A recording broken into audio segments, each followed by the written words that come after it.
Okay, welcome to 3D GIS. This week we're going to talk about doing some 3D stuff in Qgis. So I'm going to walk you through a little bit of the process, and then when you get to the end, I had a little bit of a crash, and I want you to then basically keep hammering away at it until you get it to work. There's lots of different 3D functions in QGIS, and I'm going to give you some information later where you can go and find plenty of exercises on QGIS, as well as there's tons of videos. I want to talk a little bit about class first.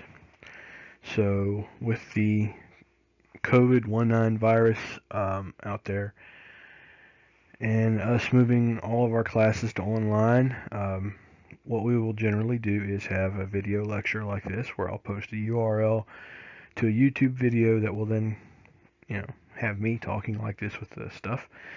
Very much similar as if we were in class. The only difference is you guys will be able to access this on your own time remotely. Now, we're going to do things a little bit differently because this class is a little bit different than my others. I will tonight during class time, so at 7 o'clock, I'm going to start a Zoom meeting, or I'm going to try to. I'm not going to promise us that this will work. So I want everyone to be online in Canvas, checking your emails and being ready to respond should everything work out or not. Basically what I'm going to do is set up like a discussion room kind of thing where audio connections will be in place. So have your speakers, your headset, if you have one, turned on. And if not, there'll be a message capability. And this is assuming I can get it all to work. This is some of the new technology. Now, if it doesn't work out, that'll be the end of class as far as the in-person stuff. If you have questions, you can email me, and then you'll just go on and watch the video here that we have, and that'll be the end of it. Basically, the purpose of this is to hammer out how this is going to work, because we're going to be doing more and more interactive stuff, and we'll need that ability to talk to one another remotely.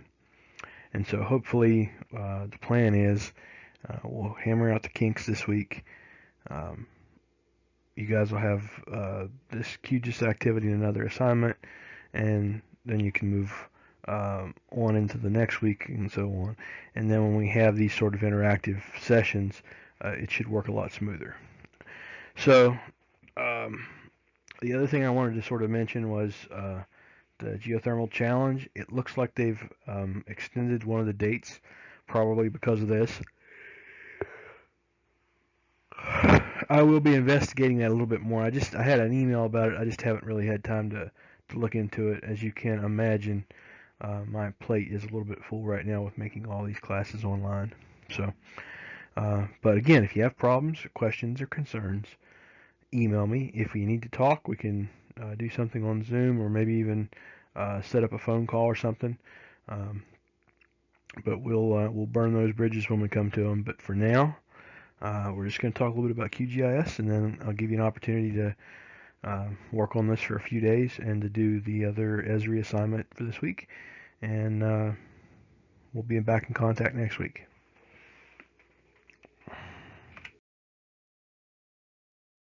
So, QGIS is a free GIS software. If you simply just do a Google search for QGIS download, you should be able to find the website where you can download this. And you want to do the standalone version. And I did the standalone 64-bit version because I figured that would probably be a little bit more robust. And you can see how this works. So you can go into the quote-unquote latest release where it gives you the most stuff, or you can go with the long-term repository, which is a little bit older, but it's going to be it won't have quite all the newest stuff, but it should be better set up. There's also an opportunity to download this for a Mac operating system. So unlike ArcGIS, you can and there is a Qgis version that is available on Macs. So after you've downloaded it and installed it and all that stuff, which depending on your internet speed will take a little while, and you first open it up, you're going to get something like this. That news tab there in the middle, you can kind of get rid of that pretty quickly. That's not something you really need. The layout is very similar to what we see in ArcGIS and most GIS softwares. So let's look at how and what we're going to do. So we're going to do a couple little quick tutorials. The first one, we're going to create a 3D map in QGIS, and then well, first thing we're going to do is we're going to add in the data and create some contour lines, and then we're going to create a 3D map. But before I get any further, when you downloaded your data, you would have had some data sets like Alaska. These are useful, but not, you don't have to have them for everything. So basically, a couple of ways to add in data. You can go to your data source manager and then find raster and then collect to the thing. You can also go to the left side, very much like you would looking for the table of contents, and you can find the folder or the file and then open it up and then right click on it and add it into your project. Sort of same kind of intuitive Esri-like way that you would. And so here's kind of what I'm talking about. If you look on the left,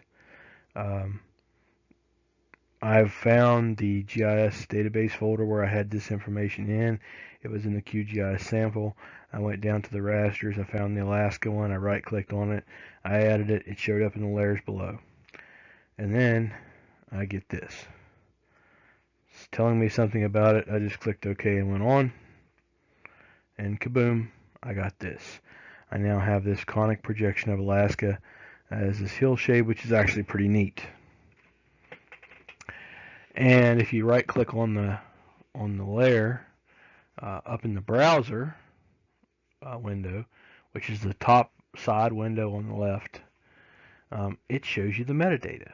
If you right click on the layer in the layers folder, which is the bottom window on the left, very different look. Alright, so we're going to use some data, some digital elevation model data, which that Alaska hill shade is not a DEM.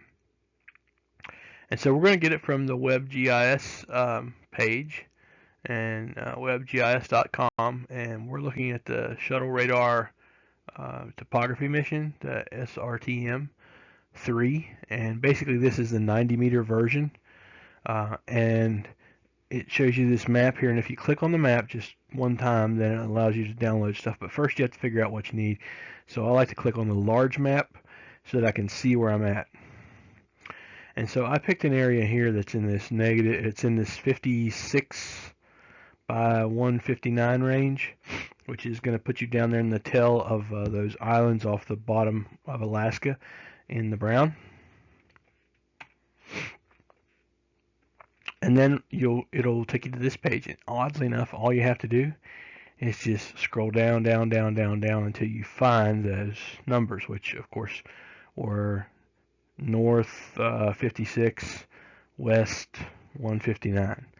So you have to go down to the west 159s, the north 56, then click on it, and then you can you get a zip file, which you then have to extract, and then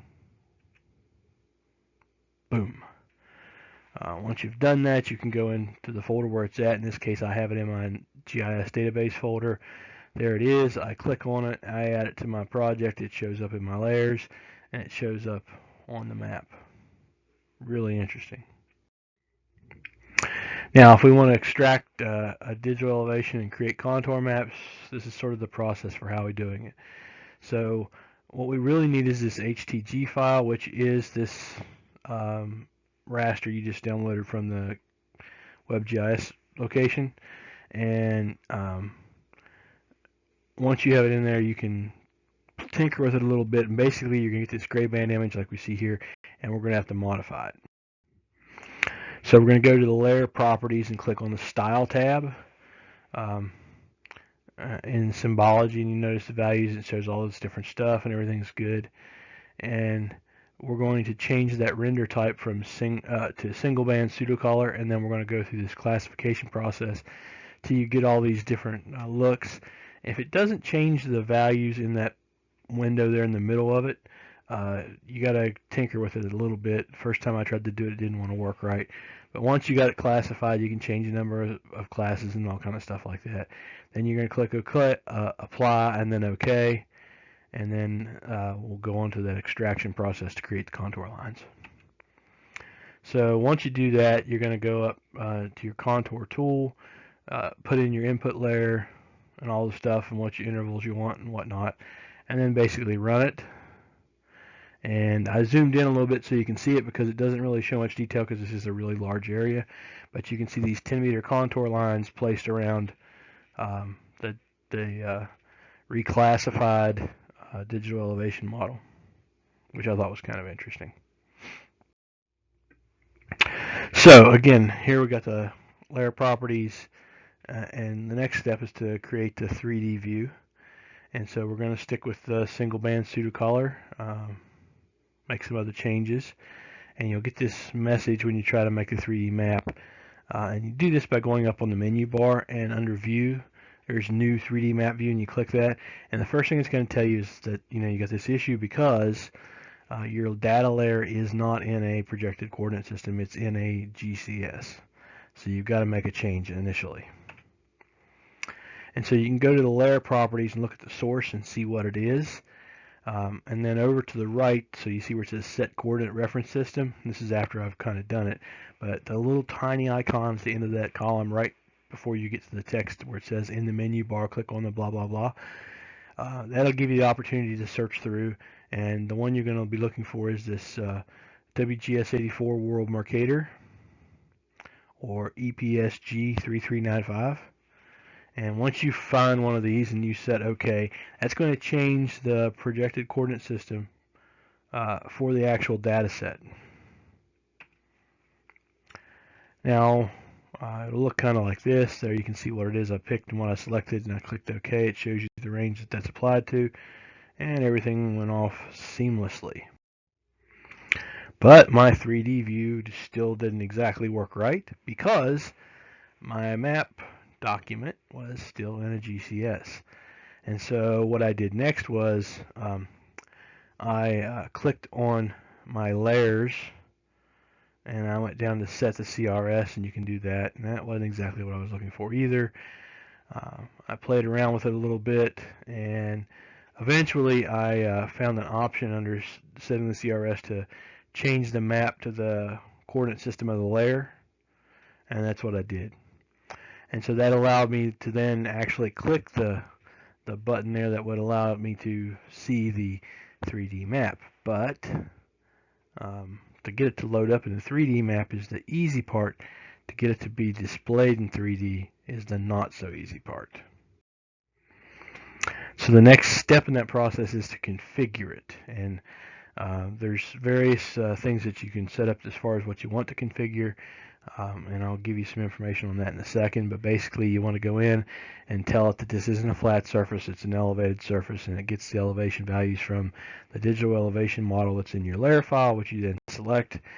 And as you go through this process, it'll ask you, what's your scale factor for elevation, and you'll set it to like 2, and then the number of pixels per something, and it's set at a relatively low number, and that needs to be set up around 200 according to the instructions I was looking at.